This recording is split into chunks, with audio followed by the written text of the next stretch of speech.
सबको। कैसे हो आप लोग? आशा करती हूँ आप सब ठीक होंगे। निधि चैनल में आप सबका स्वागत है। पुरुषोत्तम मास चल रहा है। इसे अधिक मास या मल मास भी कहा जाता है और इस मास में दान पुण्य करने का बहुत ज़्यादा महत्व है और कम से कम 33 चीज़ें, खाने पीने की चीज़ें जितनी हो सके हमें दान पुण्य करनी चाहिए और इसका बहुत ज़्यादा फल हमें प्राप्त होता है। और आज हम पुरुषोत्तम मास महात्म की चौथे अध्याय की कथा पढ़ेंगे और कथा को पूरा सुने, बीच में ना छोड़े। शुरू करते हैं। श्री नारायण बोले, हे नारद, भगवान पुरुषोत्तम के आगे जो शुभ वचन अधिमास ने कहे वह लोगों के कल्याण की इच्छा से हम कहते हैं। सुनो।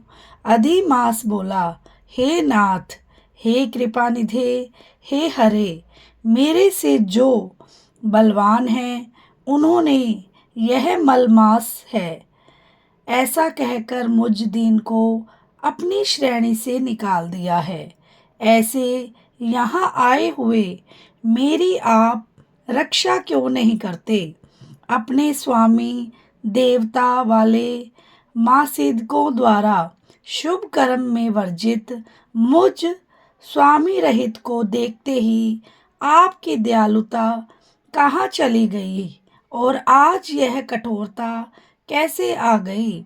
हे भगवान, कंस रूप अग्नि से जलती हुई वासुदेव की स्त्री देवकी की रक्षा जैसे आपने की वैसे ही हे दीन वत्सल कहिए मुझ शरण आए कि आज कैसे रक्षा नहीं करते?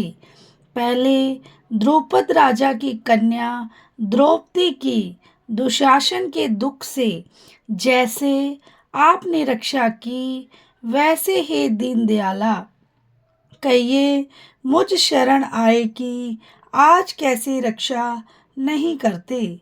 यमुना में कालिया नाग के विष से गो चराने वालों तथा पशुओं की आपने जैसे रक्षा की वैसे हे दीन वत्सल कहिए मुझ शरण आए कि आज कैसे रक्षा नहीं करते?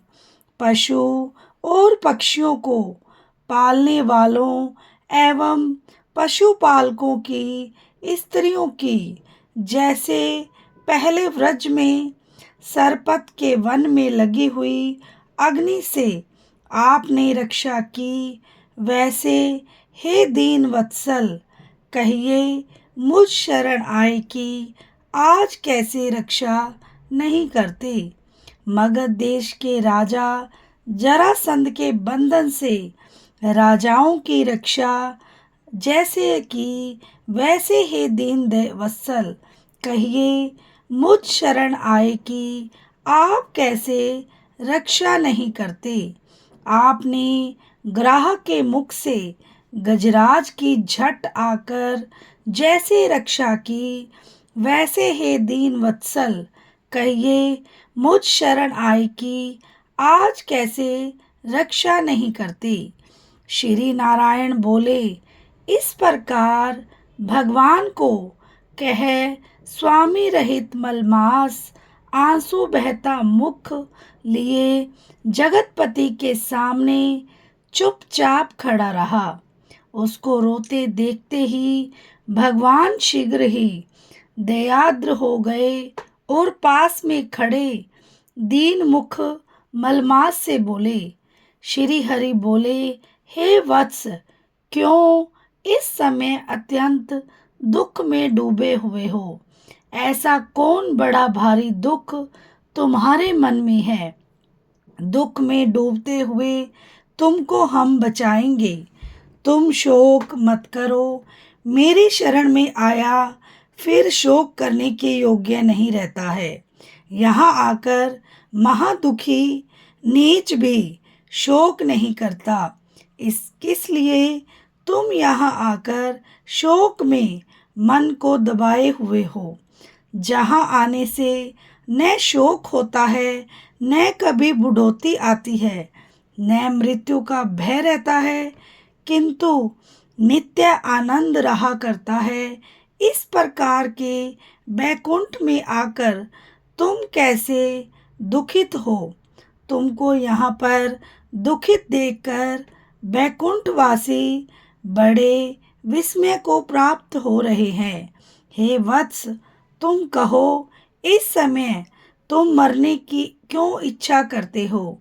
श्री नारायण बोले, इस प्रकार भगवान के वाक्य सुनकर बोझा लिए हुए आदमी जैसे बोझा रखकर श्वास पर श्वास लेता है, इसी प्रकार श्वासोच्छ्वास लेकर अधिक मास मधुसूदन से बोला। अधिक मास बोला, हे भगवान, आप सर्वव्यापी हैं, आपसे अज्ञात कुछ नहीं है। आकाश की तरह आप विश्व में व्याप्त होकर बैठे हैं। चर अचर में व्याप्त विष्णु आप सबके साक्षी हैं, विश्व भर को देखते हैं। विश्व की सन्निधि ने भी विकार शून्य आप में शास्त्र मर्यादा के अनुसार सब भूत स्थित है। हे जगन्नाथ, आपके बिना कुछ भी नहीं है। क्या आप मुझ अभागे के कष्ट को नहीं जानते हैं? तथापि हे नाथ, मैं अपनी व्यथा को कहता हूँ। जिस प्रकार मैं दुख जाल से घिरा हुआ हूँ, वैसे दुखित को मैंने न कहीं देखा है और न सुना है। क्षण, निमेष, मुहूर्त, पक्ष, मास, दिन और रात सब अपने अपने स्वामियों के अधिकारों से सर्वदा बिना भय के प्रसन्न रहते हैं। मेरा न कुछ नाम है, न मेरा कोई अधिपति है, और न ही कोई मुझको आश्रय है। अतः क्षणाधिक समस्त स्वामी वाले देवों ने शुभ कार्य से मेरा निरादर किया है। यह मलमास सर्वदा त्याज्य है, अंधा है, गर्त में गिरने वाला है, ऐसा सब कहते हैं। इसी के कारण से मैं मरने की इच्छा करता हूँ, अब जीने की इच्छा नहीं है। निंद जीवन से तो मरना ही उत्तम है।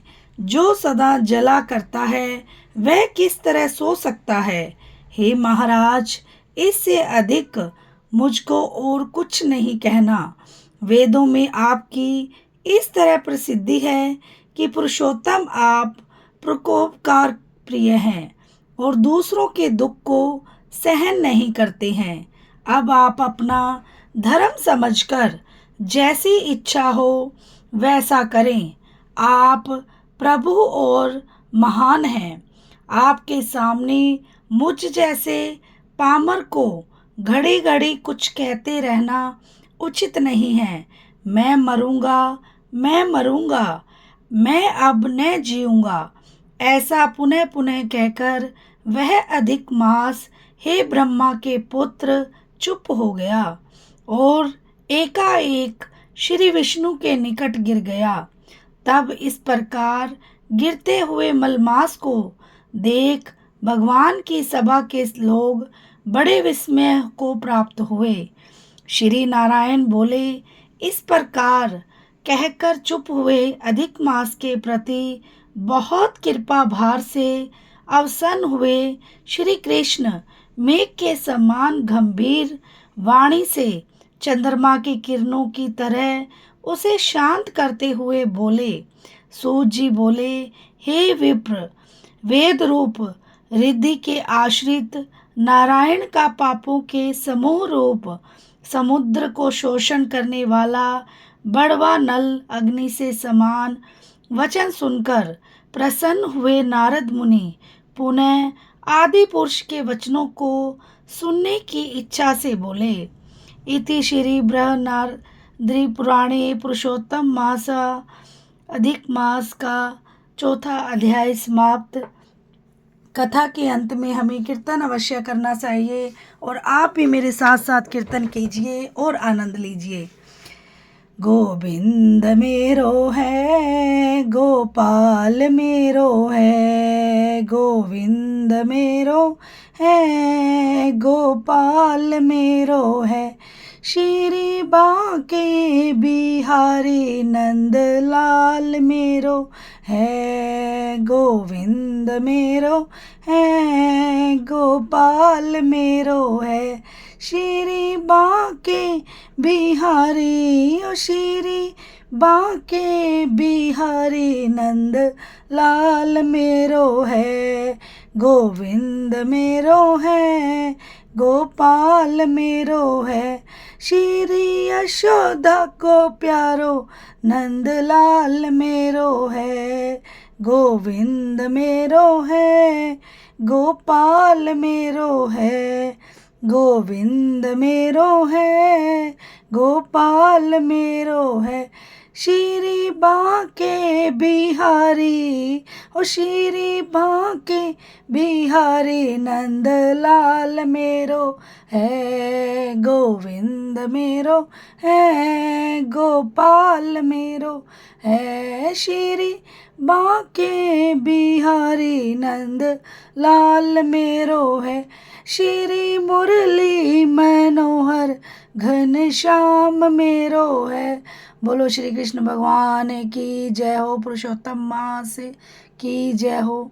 वीडियो को लाइक, चैनल को सब्सक्राइब करना ना भूलें और अगर आपको मेरी वीडियो अच्छी लगती है तो शेयर ज़रूर करें। और क्योंकि आपके लाइक सब्सक्राइब से बहुत ज़्यादा हिम्मत मिलती है, मोटिवेशन मिलता है। और मिलते हैं नेक्स्ट वीडियो में। राधे राधे।